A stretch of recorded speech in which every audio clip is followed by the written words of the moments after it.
පුරාණ කාලයක බරණැස් නුවරට ආසන්න වනයක රන්වන් පැහැයිල් දිලිසන රූරු නම් මුවෙක් ජීවත් වුණා. රූරු මුවා ඉතාමත් කරුණාවන්ත නුවණවත් නිහතමානී සත්වියෙක්. එක දවසක් මධ්‍යම රෑ වෙලාවේ ගඟක් ළඟින් කෙනෙක් උදව් ඉල්ලන හඬක් ඇහුණා. ඒ හඬ ඇහුණම රූරු මුවාට තේරුණා මිනිසෙක් ගඟේ ගිලෙන්න යනවා කියලා. රූරු මුවා ඉක්මනට ගඟට ගියා. සැඩ පහර අතරටම පැනලා ගඟේ පාවෙමින් හිටපු මිනිසා තම පිටමත නංවාගෙන ගොඩට ගෙනාවා. මිනිසා ගොඩට ආවම ඔහු ගොඩක්ම දුර්වලයි. කතා කරන්නත් බැරි තරම් වෙහෙසයි. රූරු මුවා ඔහුව සුරක්ෂිත තැනක තියාගෙන පළතුරු දීලා දවස් කිහිපයක්ම බලාගත්තය. දවස් කිහිපයකට පස්සේ මිනිසා ටික ටික හොඳට සුව වුණා. එතනදී රූරු මුවා මිනිසාට මෙහෙම කිව්වා. ඔයා දැන් ගෙදර යන්න. ඒත් මාව ධනයට හෝ තෑගිවලට හෝ ලෝභ වෙලා රජුට කියන්න එපා. මිනිස්සු ලෝභ වුණාම සතුන්ට අහිතක් කරනවා. මිනිසා ඒක අහලා "ඔව් ස්වාමිනී, මම කිසිදාම ඔබව රජුට කියන්නේ නෑ" කියලා පොරොන්දු වුණා. ඉතින් රූරු මුවා මිනිසා ගමන් කරන මාර්ගයට ගෙන ගිහින් ආපහු වනයේට හැරුණා. ඒ දවස්වල බරණැස් නුවර රෙජිනට අමුතු සිහිනයක් පෙනුණා. ඒ සිහිනේ රන්වන් මුවෙක් ඇය ඉදිරියට ඇවිත් ඇයට ධර්මය දේශනා කරනවා. රැජිනට ඒ සිහිනය ගොඩාක් බලවත් වුණා.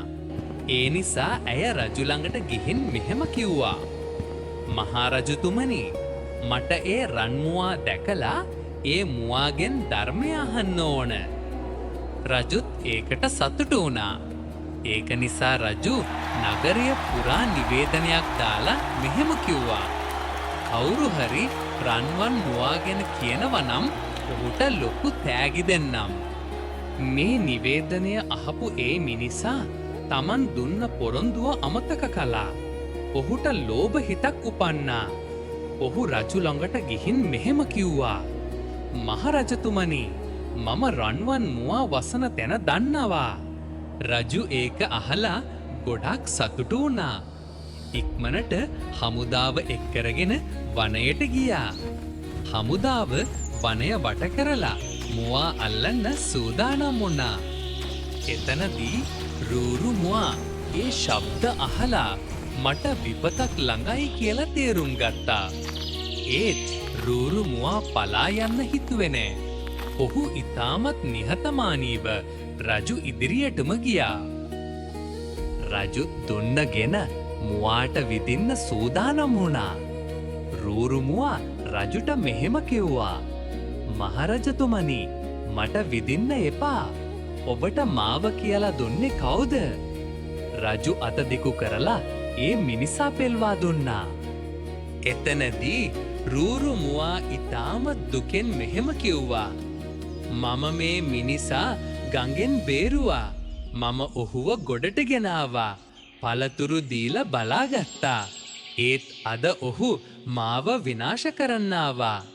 අසත්පුරුෂයන් සමග එකතුවීම ඒකාන්තයෙන්ම දුකක්." රජුට ඒ වචන ඇහුනම රජු ලැජ්ජා වුණා. රජුට තද කෝපයක් තාවා. රජුට හිතුණා මේ මිනිසා දඩුවම් කරන්න ඕන කියලා. ඒත් ඒ මොහොතේ රූරු මුවා රජුට මෙහෙම කිව්වා. "මහරජතුමනි, මගේ නිසා ඔහුව මරන්න එපා.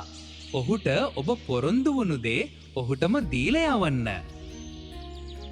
රජු රූරු මුවාගේ කරුණාව දැකලා ගොඩක් පැහැදී ගියා. ඒ නිසා රජු රූරු මුවාට අභයදානය දුන්නා. "මෙතැන් පටන් මම ඔබට හෝ ඔබේ වනයට හෝ කිසිම හානියක් කරන්නේ නැහැ" කියලා රජු පොරොන්දු වුණා. ඊට පස්සේ රජු රූරු මුවා නගරයට කැදවාගෙන ගියා.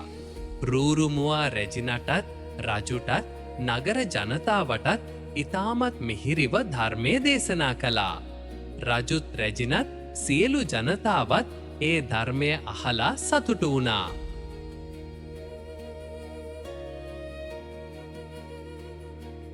අවසානයේ රූරු මුවා ආපහු වනයට ගියා. ඔහු අනෙක් මුවන්ට මෙහෙම අවවාද කළා. මිනිසුන්ගේ වගාවට හානි කරන්න එපා. අපි සතුන් වුණත් අපිත් හොඳින් ජීවත් වෙමු. අද දක්වාම ඒ ප්‍රදේශයේ මුවෝ මිනිසුන්ගේ වගාව කන්න නෑ කියලා කියනවා. මේ කතාවෙන් අපිට ලැබෙන පාඩම මෙන්න. කරුණාවට ද්‍රෝහී වීම නරකයි. අසත්පුරුෂයන් සමග එකතු වීම දුකක්. හොඳ මිනිසා ද්‍රෝහීයාවටත් කරුණාවෙන් ප්‍රතිචාර දක්වයි.